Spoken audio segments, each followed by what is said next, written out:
Acá en este capítulo lo que tratan de hacer es el ejemplo famoso que vimos y tratar de seguirlo un poco como concepto matemático.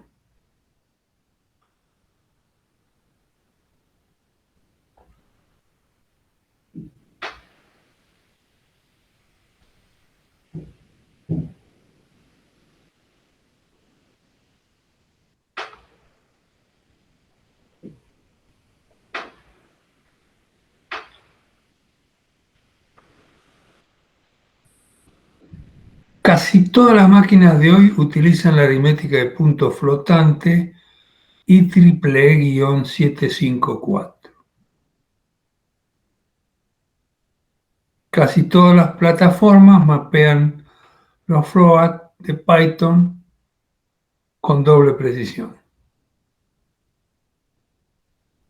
Y acá justifica un poco, desde el punto de vista matemático,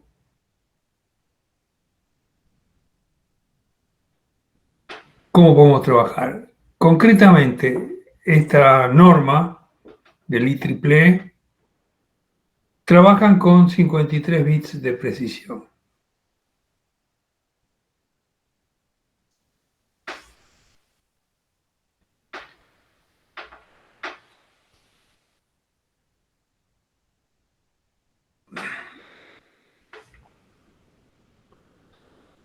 Si agarramos j dividido 2 a la n,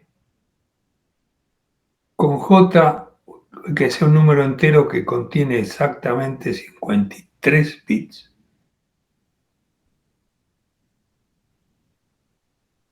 Después vamos a ver este ejemplo. Vamos a tratar de seguir un poco el texto primero. Por lo tanto, si queremos representar 1 barra 10 a través de la fórmula que vimos antes, despejamos esta expresión, la 13.1, j, mandamos el 2 a la n para allá, y j resulta ser 2 a la n dividido 10. J tiene 53 bits, es decir, J va a ser un número menor que 2 a la 53 y mayor o igual a 2 a la 52.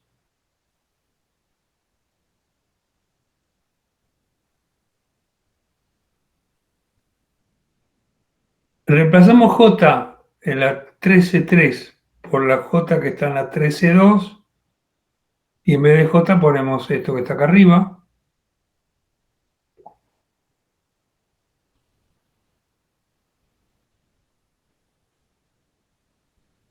Mandamos este 10 dividiendo para el otro lado, multiplicando. Y 2 a la n es menor que 10 a la 2, 10 por 2 a la 53.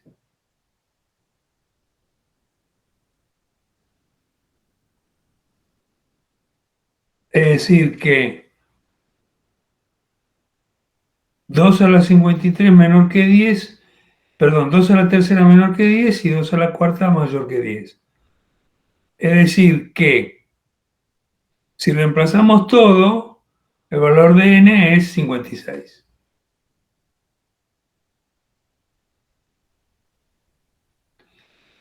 Vamos a correr este ejercicio que está acá, que se llama operaciones 4K, pero que nosotros creo que lo teníamos con otro nombre. Creo que es este. Lo vamos a copiar. Control C. Vamos a venir al Telegram.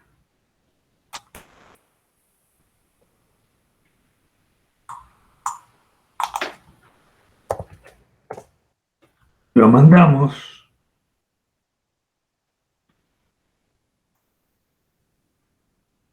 File, New Text File. Lo tenemos de vuelta acá. Lo salvamos como algún float era.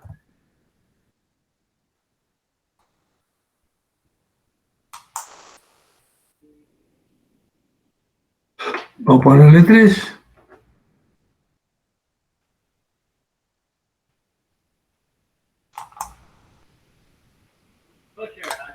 Vamos a verlo. Y esto de alguna manera trata de probar lo que estuvimos leyendo. Planas. Careful on that.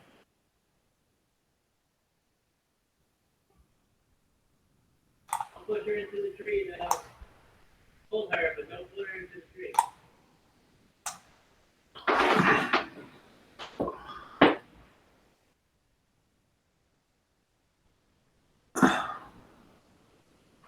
Acá hay una comparación que nos da true.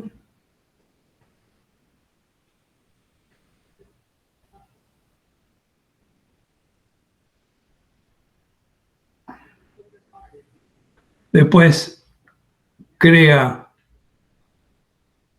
un cociente y un resto de una división entera en la línea 2.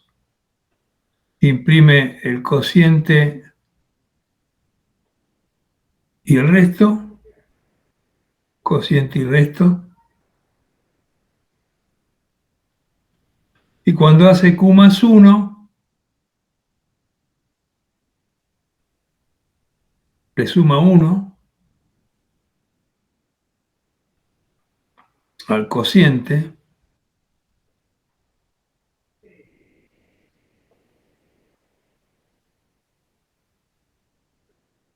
Y después hace lo mismo, pero con 2 a la 55, bla, bla.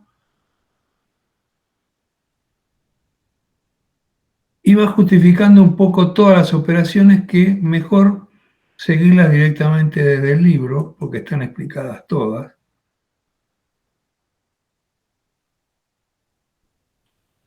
Creo.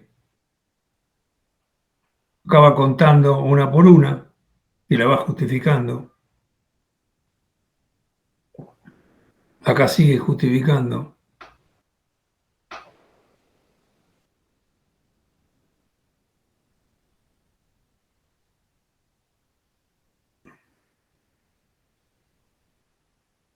Bien. Le dejo para que lean ustedes el texto hasta acá, hasta el tercer párrafo de la página 61. Y vamos a ver un poquitito, en el mismo ejemplo, el uso de fraction y decimal, que está comentado en las mismas líneas, pero que yo lo pasé un poco por encima, muy rápido.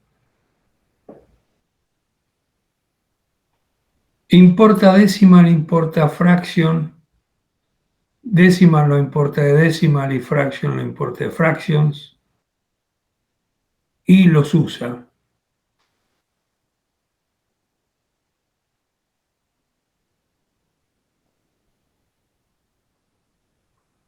Estos diferentes prints son estos que están acá.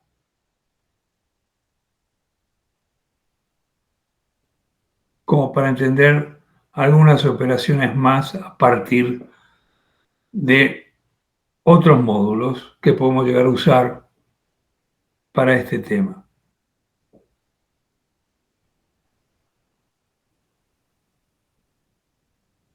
Y si bien esto se puede practicar mucho más de lo que estamos practicando nosotros, se lo dejo para que lo practiquen ustedes, toda la parte de aritmética de punto flotante, en Python.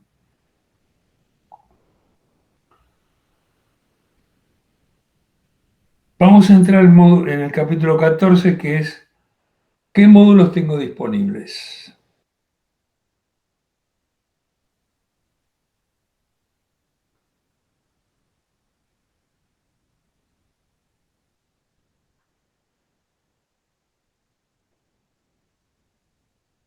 La biblioteca predeterminada generalmente está en donde se instaló Python /lib. Y si instalo módulos de tercero, los deberíamos instalar en /lib/site-packages.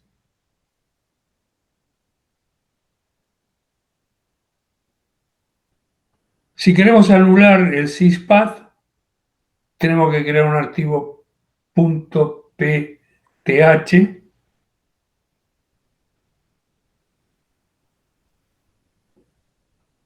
y especificar la línea de ruta para agregar a la syspath, cosa que nadie hace, o que yo no he visto que hagamos, salvo algún caso muy especial.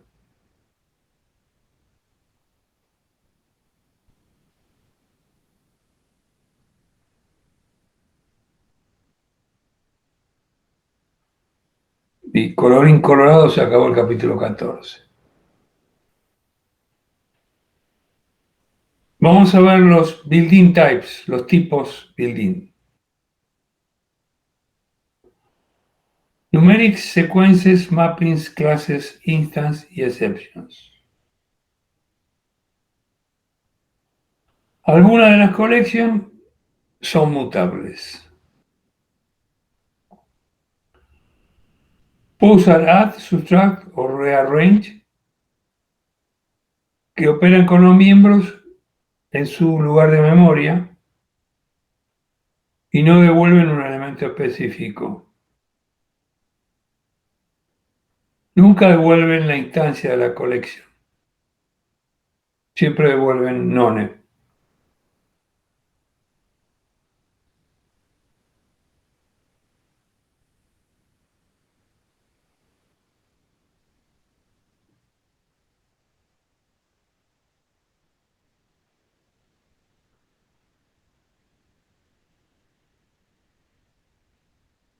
Cualquier objeto puede ser probado para valor de verdad dentro de un if o de un while.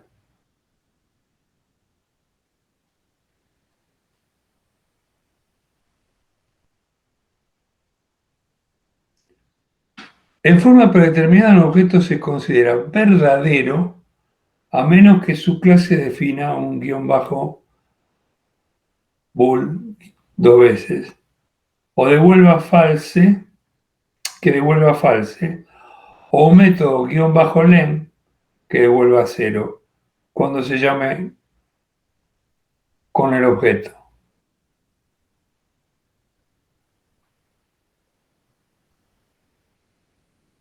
Y puedo tener operaciones de comparación, que son todas estas.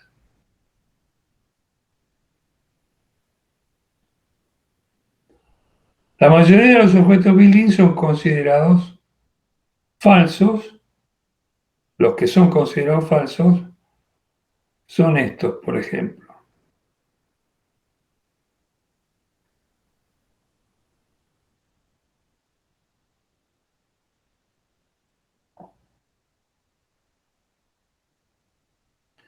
Las operaciones a funciones incorporadas que tienen resultado booleano siempre devuelven 0 o false y 1 o true, a menos que se indique lo contrario. Por ejemplo, las operaciones booleanas OR y AND siempre devuelven uno de sus operandos, como excepción de lo dicho anteriormente. Y ahí tenemos la operación, el resultado y algunas notas que vienen a continuación. Y acá si quiero buscar, cómo tengo que buscar con help, donde puedo ir a buscar el apps, el int, float. Y las notas, en algún lugar estaban. Acá.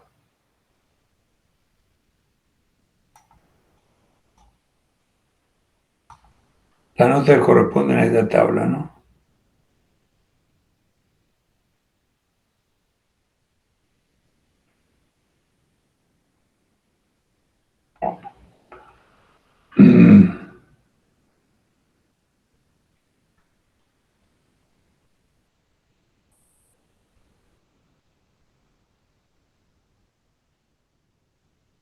Las instancias no idénticas de una clase normalmente se comparan como no iguales, a menos que la clase tenga un método definido donde se determina la igualdad de objetos.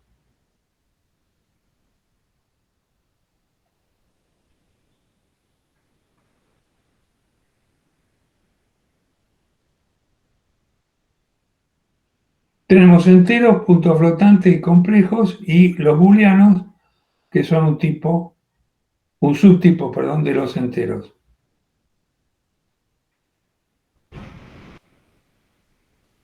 Y cosas que ya sabemos, como estos dos párrafos que vienen atrás, más el del complejo.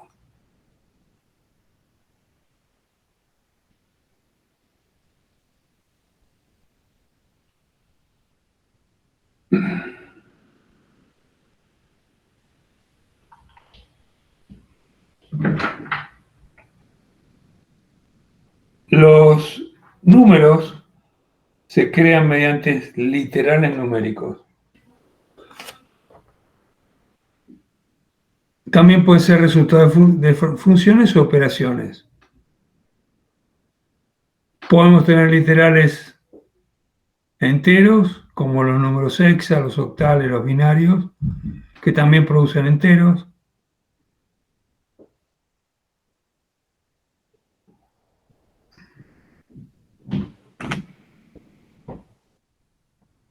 ¿Cómo puedo llegar a colocar complejos? Y tengo constructores del int, del float y del complex, que podemos también usarlos si queremos.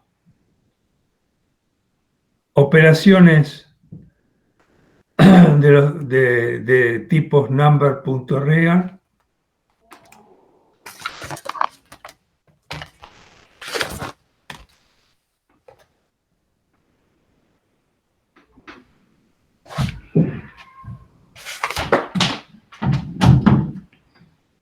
Y ahora estoy cargando la batería, así que paciencia unos minutos más.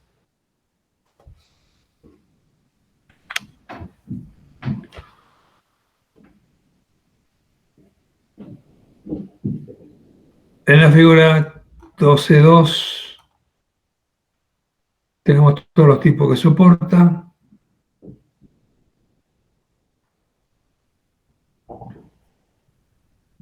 Las notas que dijimos. Y vamos a entrar a ver, para los que conocen las operaciones bitwise de otros lenguajes, cómo son las operaciones bitwise en el mundo Python, que son operaciones de las que se llaman bit a bit. Solo tiene sentido manejar operaciones bitwise con enteros, no con ninguna otra forma de numéricos.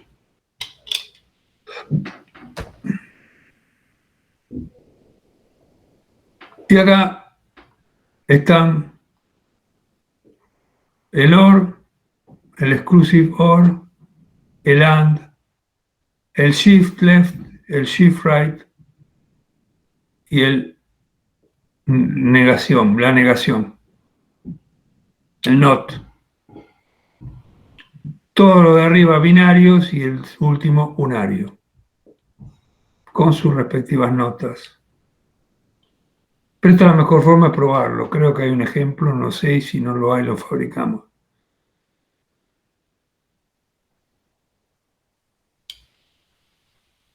No, no hay ejemplos de operaciones shift.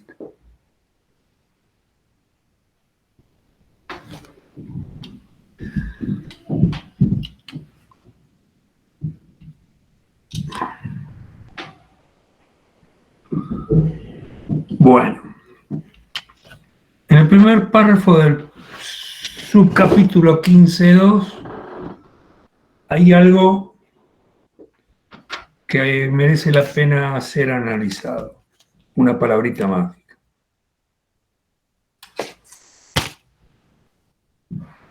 Vamos a leer el párrafo y después vamos a tratar de ver si entendemos todo. El tipo int implementa la clase abstracta numbers integral y proporciona algunos métodos más.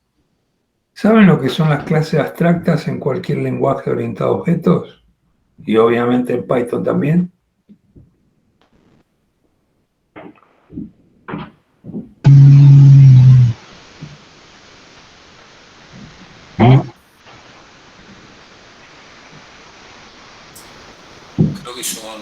que no tienen objetos instanciados. Es una clase que no tiene objetos instanciados. Me van a decir, ¿para qué la quiero? Si no puedo instanciar objetos. Pero puede, Bueno, se crean para decir, bueno, los hijos de esta clase van a tener todo lo que tenga el padre, pero no puede haber padres que nazcan. Los atributos y los métodos que tenga el padre los van a heredar sus hijos. Por eso es que int hereda de numbers integral un conjunto de atributos y métodos que se pueden usar. Por ejemplo, vamos a pensar en una aplicación orientada a objetos. Tengo clientes y tengo empleados. Los dos son personas. Entonces tengo una clase abstracta que es personas, donde tengo los atributos que necesitan tener las personas y por ahí hay atributos adicionales que tienen los clientes y hay atributos adicionales que tienen los empleados. Pero los dos son personas. Pero personas es abstracta, no puedo crear un objeto de la clase persona porque no puedo instanciar objetos de clases abstractas. Numbers integral es una clase creada built-in, por lo tanto me la crearon para mí. Y la int también. Hay algunos métodos que hereda y algunos otros que proporciona. Por ejemplo, el int.bitlength, que no estaba en numbers integral, o que no está. Y acá corre este ejemplo, que se lo dejo para que lo corran ustedes, para que vean, porque hay que ver si está explicado acá. Sí, está explicado línea por línea.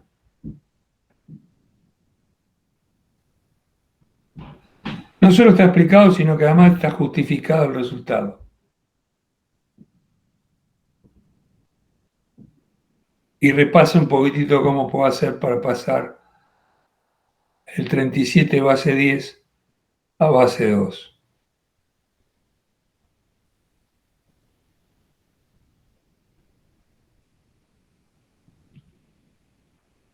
Y de un lado de decimal a binario o de binario a decimal, de cualquier manera. En la expresión matemática 15.1 y 15.2.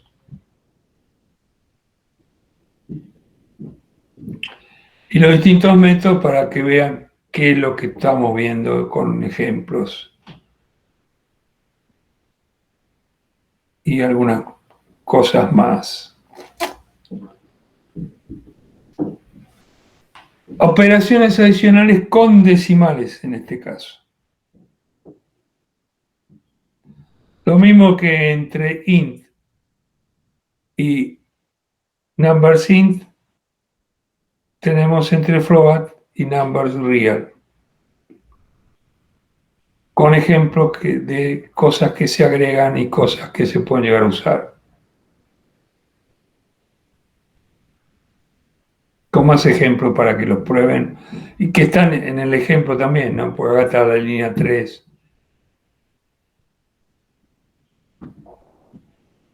Más ejemplos, como por ejemplo estos que están acá, que están explicados acá, como para que los corran ustedes. Bien. Llegamos al 15.4.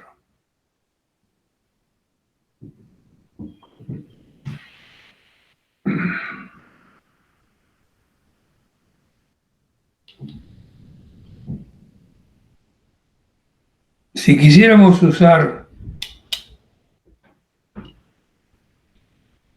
algo de criptomonedas y quisiéramos hacer alguna aplicación de criptomonedas con Python, tendríamos que aprender a usar el hashing o la técnica de hashing para calcular el hash number de un Bitcoin. Pero básicamente lo que vamos a aprender acá es qué es hashing de números. Y está explicado desde el punto de vista, si tenemos dos diferentes tipos de números, X e Y, ¿y cuál sería el requisito para que sean iguales esos dos números? Que el hash de uno sea igual al hash del otro.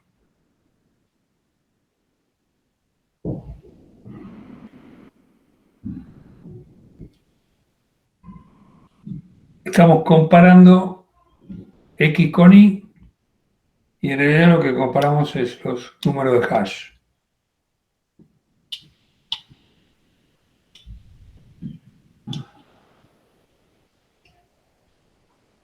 Hay una sugerencia que es consultar qué es el método de hash.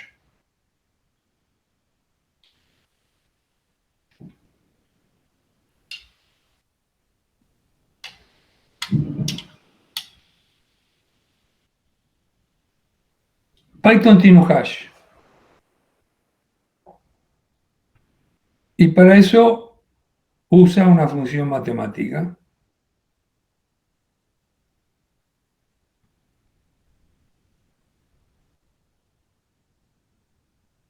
que es única y que se define para cualquier número racional. Es decir, se aplica a todos los int y a todas las fractions. Y a todas las instancias finitas de float y de decimal.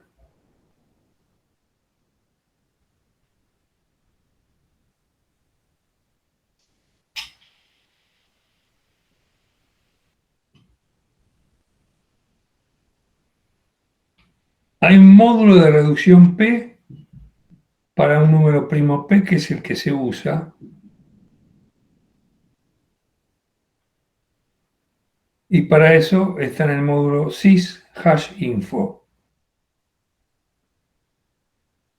Actualmente utiliza un número primo P 2 a la 31 menos 1 en máquina de 32 bits y 2 a la 61 menos 1 en máquina de 64 bits.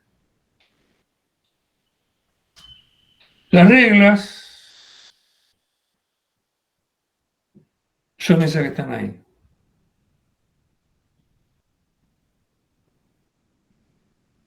Para definir la regla que debe de seguir el algoritmo.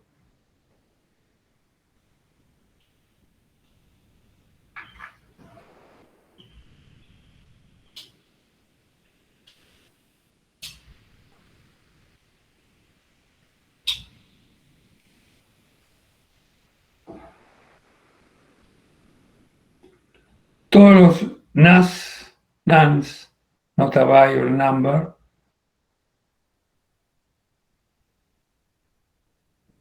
de la hash table tienen el mismo valor hash.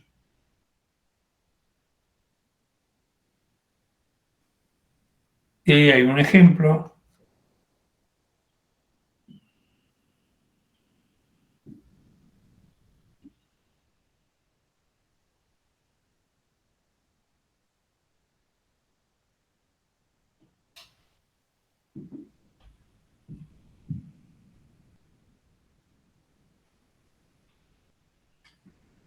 El tema de hashing es bastante más largo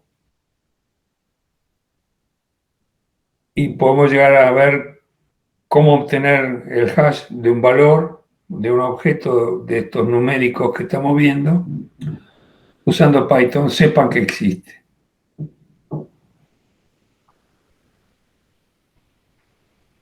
Terminamos con el capítulo 15, pasamos al 16. Los tipos secuencia en general.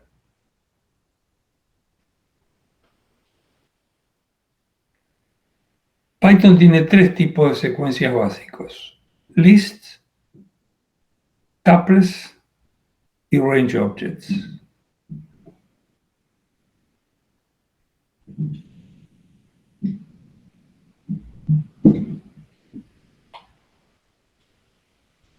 Hay operaciones comunes de esos tipos de secuencias. Y están todos en estas tablas, de las cuales hemos usado casi todas, por lo que estoy viendo.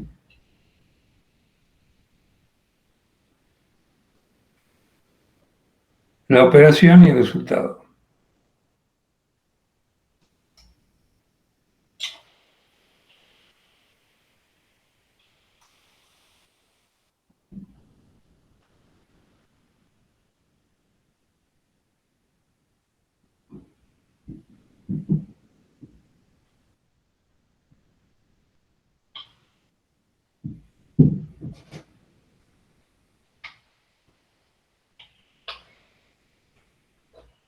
Las tablas estaban ordenadas por prioridad ascendente.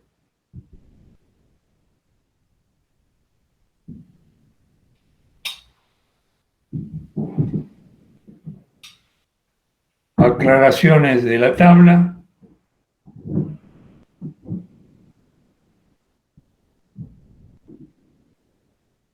Y este lo podemos hacer secuencia 1.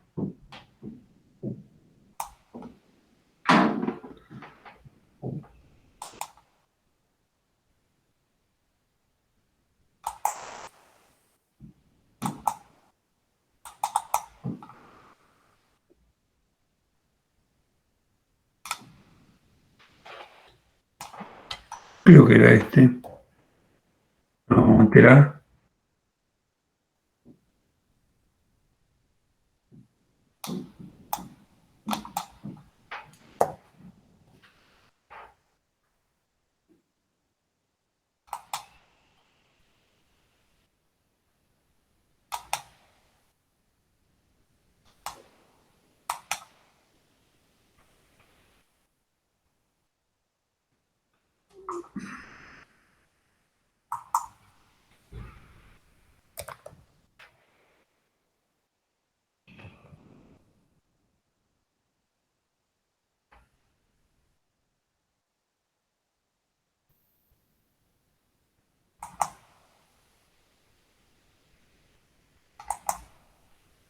Vamos a ejecutarlo.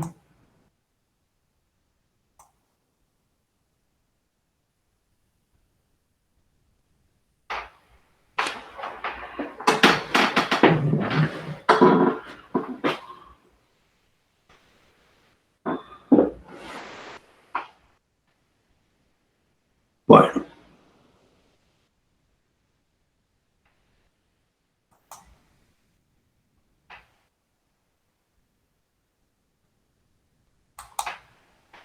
Ok.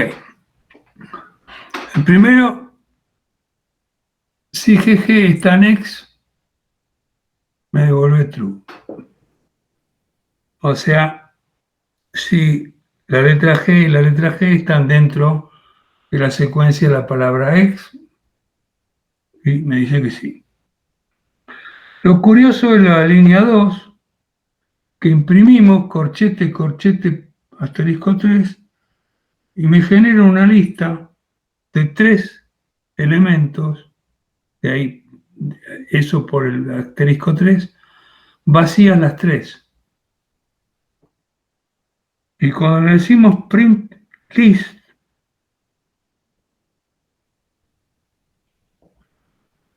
me imprime 3 elementos, pero con un 3 adentro.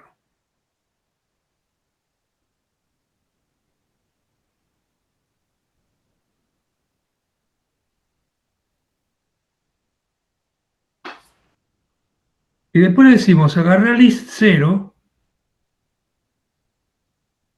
y agregarle un 3.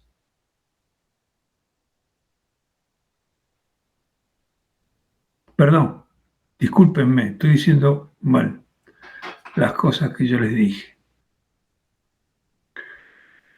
Oh. Debajo del true, lo primero que sale es lo que saca la línea 3. La otra es genera una lista de 3 elementos vacíos, pero no las puedo ver. porque no hice print. En la línea 3 las veo. Cuando hago el append de 3, ahí me pone 3 en cada uno de las listas. Y después cuando la imprimo, me saca el 3. Y después lo que le digo es, haceme una lista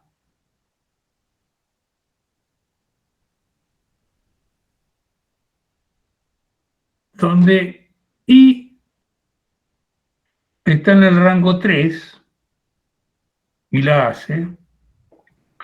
Y después le digo, en la 0 agregale 3, en la 1 agregale 5 y en la 2 agregale 7. Y recién en la línea 10 cuando imprimo, me imprime el 3, el 5 y el 7.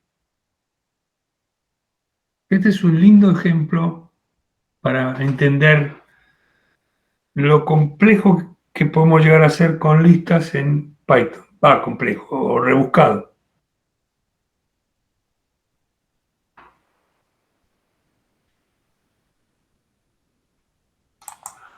Vamos a ver qué dice el libro con respecto a todo esto y explica todo lo que yo les expliqué. Bien, ok. Un poco más de módulos y paquetes. Ya sabemos que todo lo que se termina en py.py es un módulo en Python. Esos módulos pueden formar parte de paquetes. Allá lejos y hace tiempo cuando empezamos usando Python con Eclipse, cuando creábamos un módulo, nos creaba un guión bajo init guión bajo py.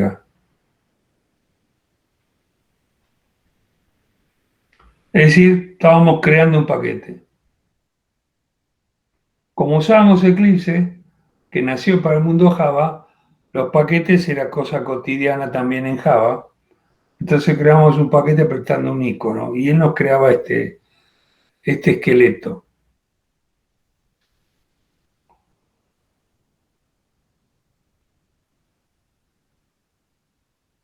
Puede estar completamente vacío y vuelve a ser considerado un paquete. Acá hay un ejemplo de un módulo.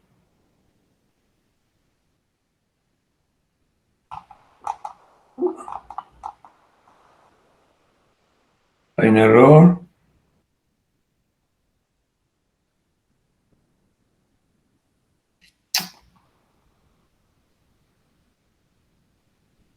Y esto es lo que nosotros vimos de alguna manera, donde podemos tener esta estructura de directorios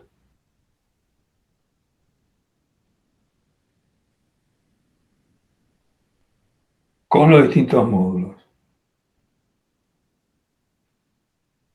¿Cómo hago para importar? Va a depender de cómo lo tenga definido. Todo se hace con la dot notation para bajar por la jerarquía.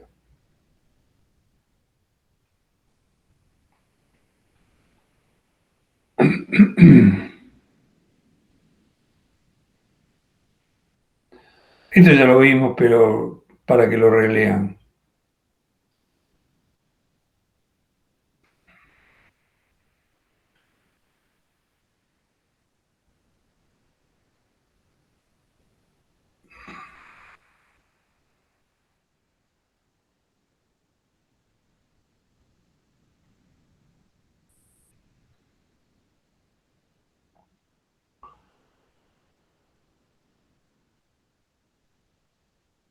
¿Alguien sabe lo que son los espacios de nombre? En Python o en cualquier otro lenguaje que maneje espacios de nombre, obvio.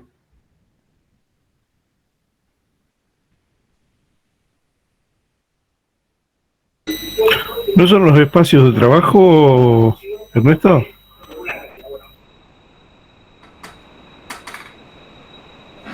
Dentro de las clases, digo, ¿eh?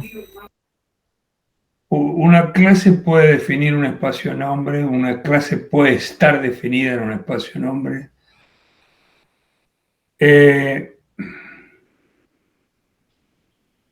Supóngase que creo un método en una clase y en otra clase distinta otro método que se llama igual.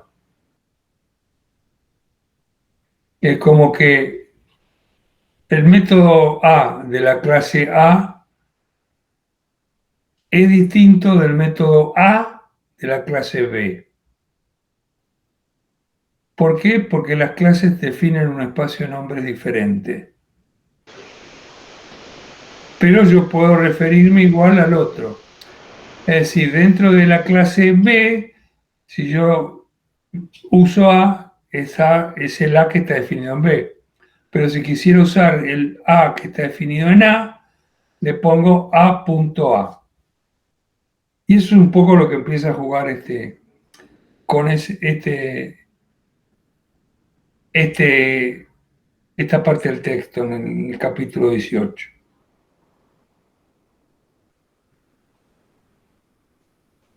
Para acceder a cualquier elemento del módulo importado desde el módulo donde se realizó la importación, se realiza mediante el namespace seguido de un punto.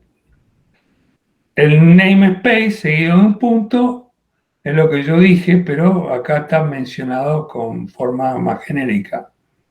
Y el nombre del elemento que se desea obtener. En Python, el namespace es el nombre que se ha indicado luego de la palabra import, es decir, la ruta. Son todas cosas, palabras conocidas para entender el concepto de namespace, del módulo. Pero la ruta a su vez es el namespace del módulo.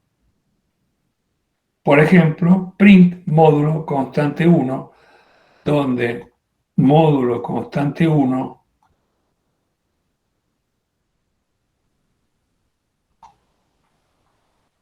bueno, no está acá los ejemplos que tendríamos que tener para decir, bueno, ¿dónde está paquete módulo 1, constante 1, paquete, subpaquete módulo 1, constante 1? Es decir, tenemos tres cosas que se llaman igual en distintos lugares. En módulo, en paquete módulo 1, en paquete subpaquete módulo 1.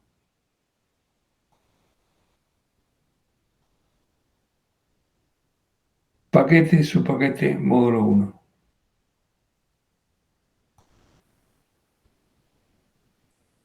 Paquete subpaquete módulo 1.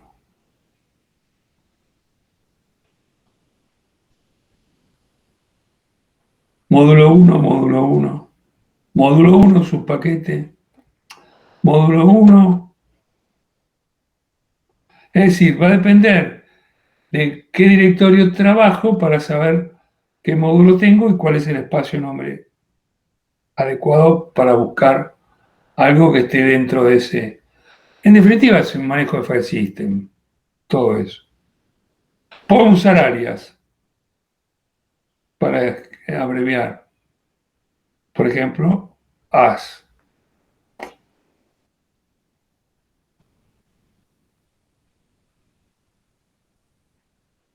Y como las invoco, en vez de hacer todo el nombre largo, pongo el alias y ya está.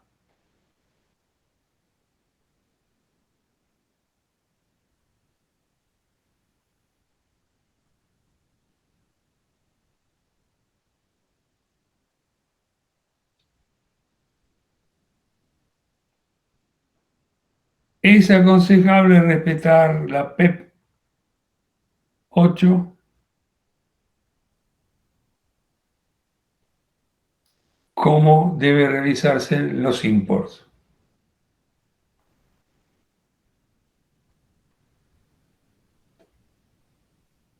colorín colorado, hemos terminado con el capítulo 18 referido a espacio de nombres.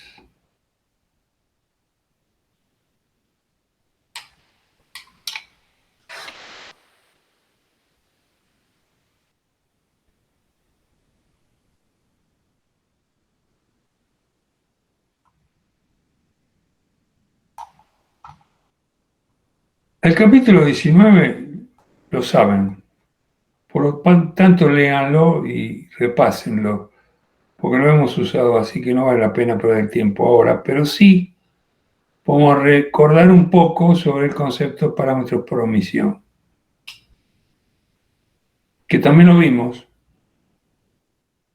pero acá de alguna manera siempre se refiere a la PEP 8 para seguir un poquitito cuáles son las normas que deberíamos revisar cuando queremos crear nosotros funciones que tengan parámetros por omisión. Más allá de las normas del intérprete, lo que aconseja la PEP. Las keywords como parámetros, que eso también lo vimos. Los parámetros arbitrarios, que eso también lo vimos.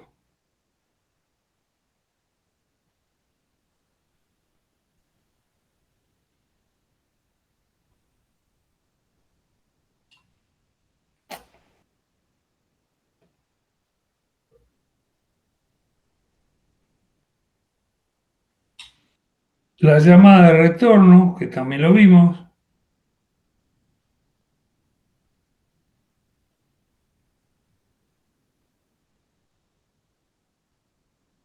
Y algo que no vimos es saber si una función existe.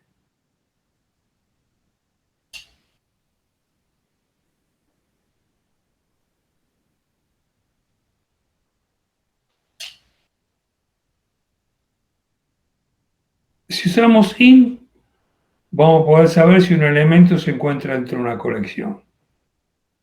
Si usamos calable, nos deja saber si esa función puede ser llamada. Hay que aprender a usar una palabrita más. Y acá hay dos ejemplos.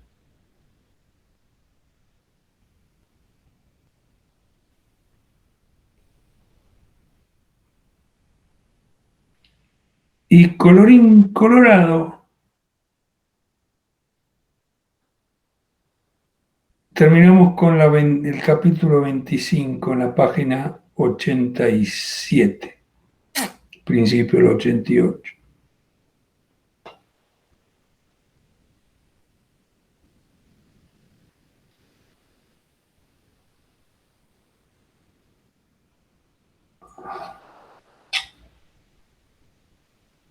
Y aunque nos vayamos unos minutos más allá de los 7 que tenemos, vamos a ejecutar este. Recursividad se llama.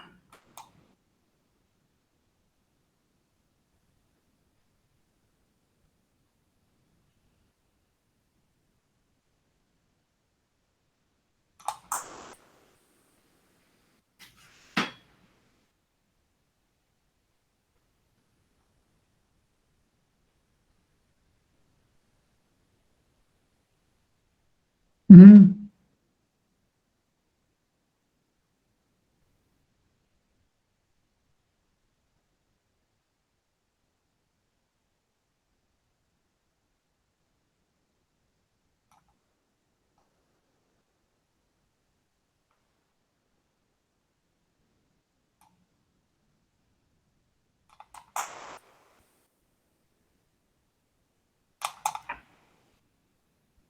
Si alguien lo encuentra más rápido que yo, griten, ¿eh?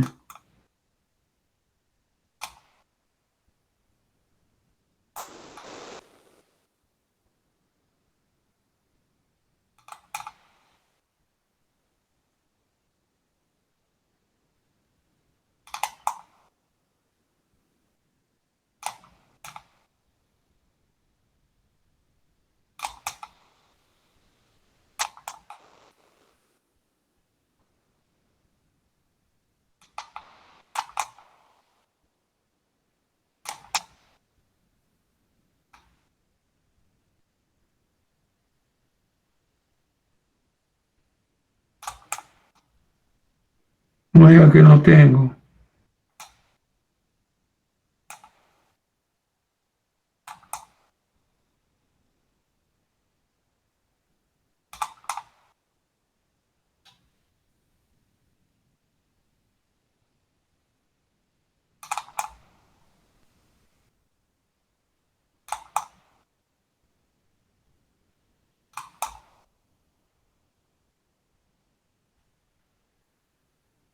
Bueno, a ver, únicamente que esté.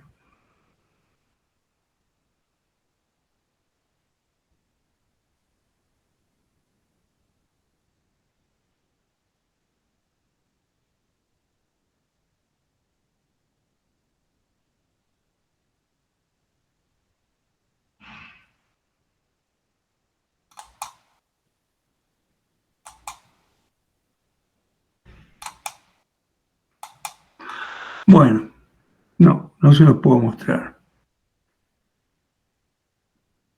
porque no lo encuentro.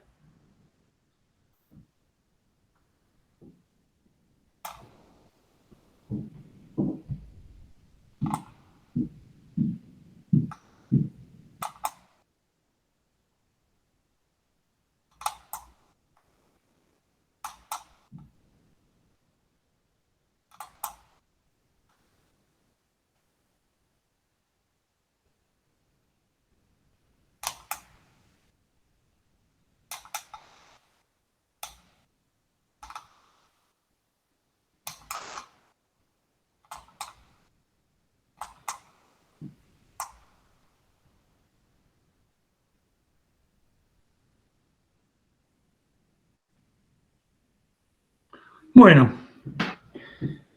ahora sí que nos quedan 3 minutos para finalizar el curso. Vamos a dejar este tema para la continuación, para el intermedio. Creo que dejé de compartir. Efectivamente, estamos en el capítulo 26 de la página 88, para los que lo registren para cuando sigamos, aunque hay muy poco más para seguir, porque el capítulo que le sigue, vamos a cambiar de libro directamente. Vamos a acordarnos que nos falta este tema, que es recursividad, nada más. Y vamos a usar otro texto que está bastante más avanzado, pero que tenemos tiempo como para completarlo. Bueno, estimados, hemos llegado al final. No sé si quieren hacer algún comentario, alguna consulta, alguna sugerencia.